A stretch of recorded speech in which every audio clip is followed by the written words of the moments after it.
Good news for women in the race for the White House. They show Carly Fiorina surging through the Republican field, Hillary Clinton gaining strength on the Democratic side as Ben Carson, Donald Trump draw fire for their comments on Muslims in America. ABC's Tom Yamas starts us off. Good morning, Tom. George, good morning to you. So many talking about that new poll this morning. We'll have more on that in a moment. But first, what some of the GOP candidates said and didn't say about Muslims in the U.S. has the issue of tolerance again front and center for the GOP. This morning, GOP candidate Ben Carson not apologizing for these remarks. Do you believe that Islam is consistent with the Constitution? I do not.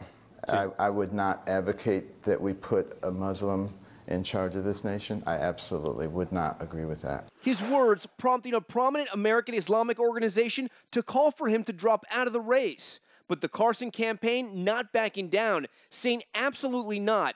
Telling ABC News Dr. Carson, a devout Christian, believes a person whose faith is deeply seated in Islam is inconsistent with the values of America. This coming just days after Donald Trump did not object to this comment at a campaign event.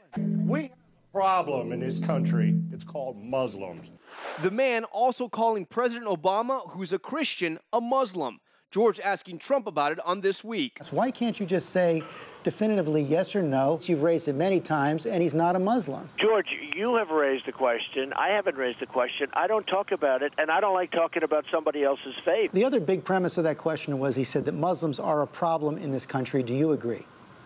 Well, in some cases, George, we can say no, and you can be politically correct and say everything's wonderful. Certainly, it's a problem. What is the problem and we specifically? Also, and I mean, at the same time, we have fabulous people living here, Muslims, and they have done fantastically well.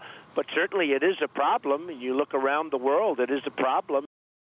And this morning, Carly Fiorina is feeling the pressure of her improving poll numbers. Donald Trump on a Twitter tirade against her last night, questioning her business background and saying she cannot become the nominee. George? Okay, Tom, let's talk about that with Matthew Dowd right now, our political analyst. And you see Carly Fiorina, huge jump in that CNN poll, and she is going to now face questions about can she broaden her base? Yeah, this is the first time, and these are always a test of the campaign. It's your time in the sun, and are you ready to shine, or are you going to get burned? And that's the point in time. She has not had to face that yet. Meanwhile, Carson and Trump both facing these questions over their comments on Muslims in America. Is it your view that this is going to put some kind of a ceiling on their support or actually solidify their base? Well, we may learn that over time. The interesting thing to me right now in politics already in the last few months, we've talked about everything you're not supposed to talk about over dinner, which is religion, sex, and race. And I think this is a question. Voters, even if they agree with you, don't want to be embarrassed by what you say or do. And we don't know yet if voters are embarrassed by what Donald Trump and Carson have said. Meanwhile, first good news in weeks for Hillary Clinton in a poll.